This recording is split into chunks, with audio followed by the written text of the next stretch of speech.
+2 அக்கௌண்டன்சியில் accounts for not for profit சாப்டரில் illustration 5 பார்க்கலாம். Illustration 5. From the following particulars of Vellore Recreation Club, prepare receipt and payment account for the year ended 31st March 2017 அப்படிங்கிறாங்க. So நம்ம கொடுத்துருக்கிற பேலன்சஸ்லேருந்து receipt and payment account. சரி, first ரிசிப்ட்டுக்கு R போட்டுவாங்க, பேமெண்ட்டாக தான் P போட்டுவாங்க. ஓகே, இந்த first step. Second step only அதாவது கேஷ் ட்ரான்சாக்ஷன்ஸ், அதாவது whatever money in and out மாத்திரம்தான் வரும். ஓகே, அதாவது depreciation, okay, then outstanding, then some loss on sale, இதெல்லாம் வராது.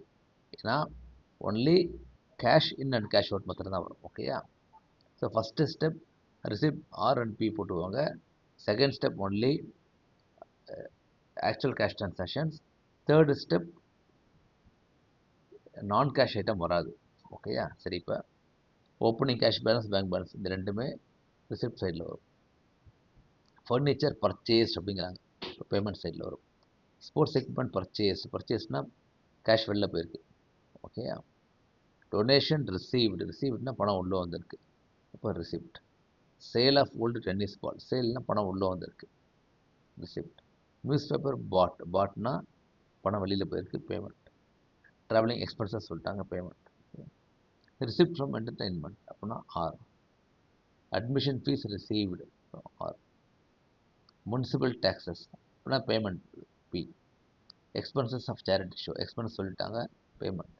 பில்லியர்ஸ் டேபிள் பர்ச்சேஸ்னா payment. Construction of new tennis court அப்படின்னா இது செலவு, பேமெண்ட் இருக்குது. Receipt from charity show, so R. Closing balance of cash credit சைடில் வரும், அதாவது பேமெண்ட் சைடில் வரும். ஓகே, ஸோ அப்போ பேலன்ஸ் இருக்கிறது fourth step closing balance of either cash or bank தான் பேலன்ஸிங் பேர். ஓகேயா? ஸோ இங்கே ஓப்பனிங் பேலன்ஸ் போட்டாச்சு, சைடில் மிச்ச எல்லா ரிசிப்டும் போட்டாச்சு. ஓகே, இந்த பக்கம் எல்லா பேமெண்ட்ஸும் போட்டாச்சு. Okay, all payments. ஓகே, தென் க்ளோசிங் பேலன்ஸ் கேஷ் போட்டாச்சு. சரி, இப்போ இது வரைக்கும் தான், ஒரு நிமிஷம். ஓகே, இப்போ if receipt is greater than payment, then closing bank equal to credit balance. Okay, if payment is greater than receipt, then closing bank equal to debit balance, அதாவது ஓவர் டிராஃப்ட் அர்த்தம். ஸோ இந்த சம்பளம் வந்து இங்கே 92,000 இருக்குது payment சைடில். Payment is 92,000. Receipt side வந்து நல்லா கம்மியாக இருக்குது. ஏன்னா நீங்கள் இதெல்லாம் டோட்டல் பண்ணிங்கன்னு வச்சுக்கோங்க, 23, 24, 40 அவ்வளோதான் வரும். அப்போ 44, 48 தான் இருக்குது. So overdraft of 44,000.